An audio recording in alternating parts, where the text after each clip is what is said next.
அழகான ஊரு. அந்த ஊர்ல ராமையா அப்படிங்கிற ஒரு பால்காரன் இருந்தான். ராமையா ரொம்பவுமே புத்திசாலி. ஒரு நாள் ராமையாவுடைய நண்பனான வெங்கட் கிட்ட ராமையா இப்படி சொல்லிக்கிட்டு இருந்தான். டே வெங்கட்டு, கொஞ்சம் மண்ணை பாரு. இந்த மண் வாசம், அடிக்கிற காத்து, இது எல்லாத்தையும் பார்த்தா மழை வரும் போல இருக்கு. தரைய பார்த்து மழை வரும்னு எப்படிடா சொல்ற? இது என்னுடைய அனுபவம்டா. திடீர்னு வர்ற மண் வாசம், காத்து ரொம்ப குளிர்ச்சியா அடிக்கிறது. சூரியனை மேகங்கள் சூழ்ந்தா நிச்சயம் மழை வரும்டா. அப்பதான் அங்க வந்த லக்ஷ்மி, அப்படின்னா நம்ம ஆடுங்களை என்ன பண்றது ராமையா? அதுங்களை எப்படி பாதுகாக்கிறது? முதல்ல ஒரு நல்ல இடமா பார்த்துக்கணும். காத்து கம்மியா அடிக்கிற இடமா பார்த்து ஆடுங்களை வைக்கணும். முன்னாடியே காஞ்ச புல்லுகளை பசுமாடுகளுக்கு எடுத்து வைக்கணும். டே ராமையா, நீ சொல்றது உண்மைதானா? நிச்சயம் மழை வரும்னா அப்ப கொஞ்சம் கவனமா தான் இருக்கணும். டே, எப்போவும் நாம கவனமா தான் இருக்கணும். மழை இன்னைக்கு வரும், நாளைக்கு வரும், நாளான்னைக்கு வரும். ஆனா நம்ம எல்லாத்தையும் யோசிச்சு முன்னேற்பாடு பண்ணி வச்சா நமக்கு ரொம்ப நல்லது. ராமையா, என்னுடைய ஆடுங்களையும் பேசாம மூமந்தையிலேயே வச்சுக்கிறியா? அட, இதுல என்னமா இருக்கு? எல்லாரும் ஒரே ஊரை சேர்ந்தவங்க. எல்லாரும் ஒரே வீட்டில் வாழவும் முடியும். ஆடு மாடு எதுவானாலும் சரி, எல்லாம் நம்ம ஊரை சேர்ந்ததுங்க தானே. ஒரு நல்ல இடமா பார்த்து அங்கேயே கொட்டகையை கட்டலாம்.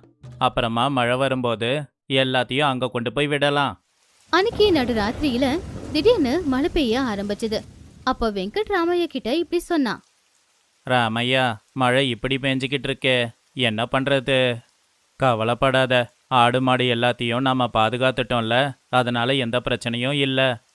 ஆமா ராமையா, ஆளுங்க எல்லாம் பயப்படாம ஓய்வு எடுத்துக்கிட்டு இருக்காங்க. ஊர்ல இருக்கிற ஆடு மாடு எல்லாமே அந்த பெரிய கொட்டகையில தான் இருக்குதுங்க. அடுத்த நாள் மழை கம்மியானதுக்கு அப்புறமா ஊர் தலைவரான ராகவையா, ராமையா, உன்னுடைய புத்திசாலித்தனத்தால நம்ம ஊரு தப்பிச்சது. ஆனா பக்கத்து ஊர்லலாம் நிறைய ஆடு மாடுங்கள்லாம் செத்து போச்சாமா. உனக்கு ரொம்ப நன்றிப்பா. இது எல்லாம் உங்களால தாங்க ஐயா. என்னாலயா? அது எப்படி? இது எல்லாமே நீங்க கற்றுக் கொடுத்த பாடம் தானுங்க ஐயா. உங்களை மாதிரி ஒரு தலைவர் எல்லா ஊருக்கும் கிடைச்சிட்டா அப்புறம் எந்த பிரச்சனையும் இருக்காது. அந்த ஊர் மக்கள் கூட புத்திசாலிங்களாயிடுவாங்க. நீ ரொம்ப புத்திசாலி ராமையா. நம்ம அறிவு நம்மளோட முடிஞ்சிடக்கூடாது. அது பல பேருக்கு பயன்படணும். ஆமாங்க ஐயா, நீங்க சொல்றது உண்மைதான். இப்பதான் எனக்கே புரியுது எப்பவும் முன்ஜாக்கிரதையா இருக்கணும்னு. முன்ஜாக்கிரதைங்கிறது தானா வந்துடாது. நாம ரொம்ப கவனமா இருக்கணும். எல்லா வேலையும் செய்யணும். இயற்கையை கவனிக்கணும். அடுத்து என்ன நடக்கும்னு நமக்கு முன்னாடியே கணிக்க தெரியணும். எப்ப என்ன பிரச்சனை வரும்னு யாருக்குமே தெரியாது. நாம தான் எல்லா விஷயத்திலையும் கவனமா இருக்கணும். அப்பதான் பொழைக்க முடியும். இப்படி சில நாட்கள் போச்சு. ஒரு நாள் லக்ஷ்மி ராமையா கிட்ட, ராமையா, சில ஆடுங்க திடீர்னு செத்து போகுது. என்ன நடக்குதுன்னே எனக்கு ஒண்ணுமே புரியல. அதுங்களுக்கு ஏதோ வியாதி வந்திருக்கு போல. அட லக்ஷ்மி, கவலைப்படாதம்மா. இந்த மாதிரி பிரச்சனை வரும்னு எனக்கு முன்னாடியே தெரியும். அதனால அதுக்கான மருந்தை தயார் பண்ணி வச்சிருக்கேன். அது ஆடுங்களுக்கு கூட சரியா போயிடும். நல்ல வேலைதான் செஞ்சிருக்க ராமையா. ஆனா முன்னாடியே எல்லாத்த பத்தி எப்படி யோசிக்க முடியுது? என் ஆடுங்க நம்ம ஊர் மைதானம் இருக்குல்ல, அங்க மேய்ஞ்சிக்கிட்டு இருந்தப்போ அங்க இருந்த விதைகளை முழுங்கிடுச்சுங்க. இந்த விஷயத்துல எனக்கு ஏற்கனவே அனுபவம் இருக்குமா. அதான் நம்ம ஊர்ல இருக்கிறவங்களுக்கு பயன்படும்னு இந்த விஷத்துக்காக நான் ஏற்கனவே மருந்து தயார் பண்ணி வச்சிருக்கேன். உன்னுடைய யோசனையால இங்க இருக்கிற ஆடு மாடுங்க எல்லாமே ரொம்பவே ஆரோக்கியமா இருக்கு ராமையா. பக்கத்தூர்காரங்க பொறாமப்படுறாங்க. ஒரு பண்டிகை நாள் அன்னைக்கு ஊரே ராமையாவை பார்க்க வந்துச்சு. ராமையா, எப்பவும் முன்ஜாக்கிரதையா யோசிக்கிறதால ஆபத்து வராதுன்னு நீ எங்களுக்கு நிரூபிச்சிருக்க. நீங்க எல்லாரும் என்ன ரொம்ப புகழ்றீங்க ஐயா. நான் சொல்றது ஒன்னே ஒண்ணுதான். தண்ணி வரட்டும் கிணறு நோண்டலான்னு இருக்கக்கூடாது. கிணறு நோண்டனா தண்ணி கிடைக்கும். எப்பவும் கவனமா இருக்கணுங்க ஐயா. அப்பதான் பிரச்சனை வராது. என்னை விட சின்னவனா இருந்தாலும் சரியா சொல்லியிருக்க ஐயா. இந்த ஊருக்கு நீங்க நிறைய நல்லது பண்ணியிருக்கீங்க. அது எல்லாத்தையும் எங்க பிள்ளைங்களுக்கு நாங்க சொல்லிக்கிட்டு தான் இருக்கோம். நம்ம ஊருக்காரங்க மட்டும் இல்ல, பக்கத்து ஊருக்காரங்களும் நம்ம ஊரை பெருமையா பேசுறாங்க. இந்த எல்லா பெருமைகளுக்கும் காரணம் நம்ம ராமையா மட்டும்தான். ராமையா, இந்த வருஷம் மழை தாமதமாக தான் வருமா? அப்ப ஆடு மாடுங்களுக்கு புல்லுக்கு என்ன பண்றது? அதுக்கு ஏங்கய்யா பயப்படுறீங்க? புல்லு தான் நம்ம ஊர்ல நிறையவே இருக்கு. அப்படி இல்ல ராமையா, புல்லு இப்ப இருக்கு, ஆனா நாளைக்கு காஞ்சி போயிடுமே. அப்புறம் பசுமாடுங்க எப்படி சாப்பிடும்? அதுக்கு என்ன பண்றது? அதுக்குன்னு பச்சை புல்ல வளர்த்துக்கிட்டு இருக்க முடியுமா? அப்படின்னா பேசாம ஆத்தங்கரைய ஒட்டி இருக்கிற மண்ணுல நாம புல்லுங்களை வளர்ப்போம். ஆத்தங்கரை மண்ணு எப்பவும் ஈரமா தானே இருக்கும். அது என்னமோ உண்மைதான். ஆத்தங்கரையில புல்லு வளர்த்தா மழை இல்லைனாலும் புல்லு நல்லா தான் வளரும். புல்ல வளர்க்குறது மட்டும் இல்ல, அங்கங்க சின்ன தண்ணி பள்ளத்தையும் தோண்டி வைக்கணும். தண்ணி இருந்தா புல்லு நல்லா வளரும். இந்த யோசனை நல்லா தான் இருக்கு. ஆனா ராமையா, இந்த யோசனையை செய்யறதுக்கு ஊர்க்காரங்க தயாரா இருக்காங்களான்னு தெரிஞ்சுக்கணும்.